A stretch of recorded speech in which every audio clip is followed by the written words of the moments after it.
Chercheur. Alors aujourd'hui, je vais vous raconter l'histoire du chauffeur de camion. Il y a quelques jours de ça, je faisais un covoiturage et il y a un homme qui est monté dans ma voiture. Et en fait, cet homme, il était chauffeur de camion. Et, et j'ai été étonné de voir à quel point il pouvait être enthousiaste à l'idée de parler de son travail. En fait, c'était l'homme, je pourrais ainsi dire, le plus heureux du monde. Mais qu'est-ce qui faisait qu'il était le plus heureux du monde? Et c'est ça qui m'a vraiment intrigué en l'écoutant parler.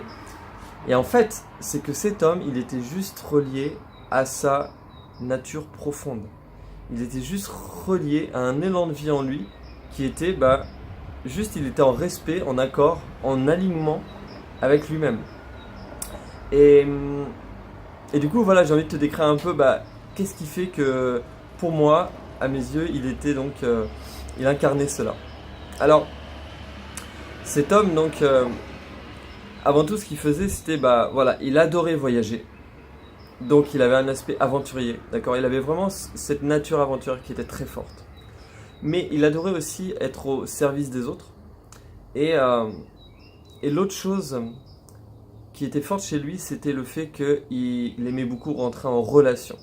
Alors, une de ses stratégies, par exemple, c'était, il m'a raconté qu'il n'aimait pas du tout aller dans les stations-service avec les autres chauffeurs routiers. Dès qu'il se garait en fait dans une station-service, il a trouvé tous les moyens, toutes les stations de service qu'il existe en France et même en Europe pour pouvoir en sortir. Donc voilà, il a trouvé les failles dans le système de stations-service. Il trouve toujours des espaces, des grillages qui sont ouverts pour sortir, pour aller dans le village à côté, pour aller rencontrer le village, les villageois, pour aller manger avec eux, etc., etc.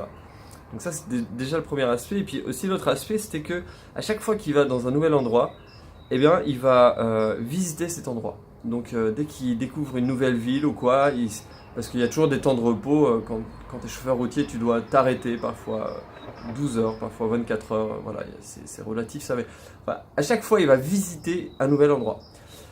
Il adore faire ça, il adore découvrir ce nouvel endroit. Ensuite, une autre chose, c'est que cet homme, il a toujours sur lui son jogging. C'est-à-dire, il a toujours avec lui son matériel pour aller courir. Il a toujours son matériel pour aller faire de la piscine.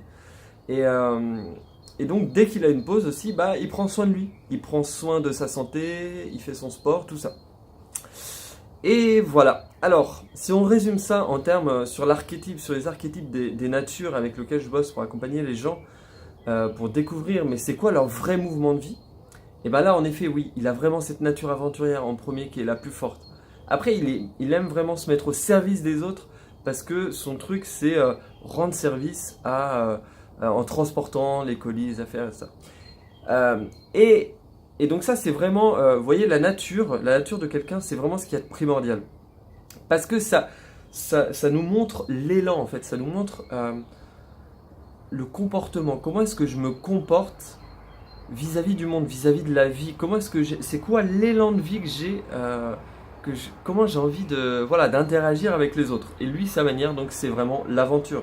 Il adore découvrir des nouveaux endroits pour ensuite en parler aux autres, dire ah voilà, j'ai découvert ça, ah j'ai découvert ça. Et puis comme ça lui fait des sujets de conversation pour parler avec les gens.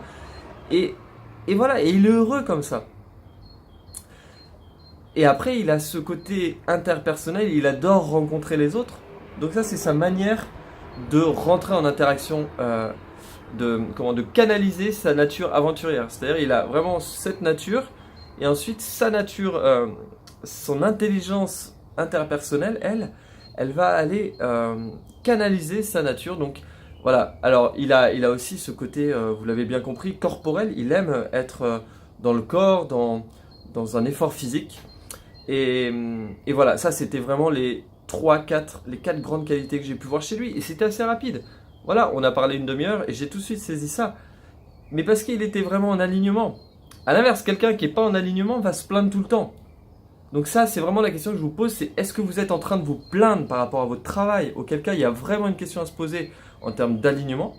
Ou bien, si vous êtes voilà, happy full, si vous êtes vraiment joyeux dans votre job, c'est que vous êtes en alignement et c'est ok et c'est génial. Et J'espère qu'il va y avoir de plus en plus de gens en alignement parce que le monde en a vraiment besoin. On a besoin de cet alignement. Allez, je vous invite à chercher et à continuer de toujours trouver votre voie et d'offrir le meilleur de vous-même au monde. À ciao, bientôt.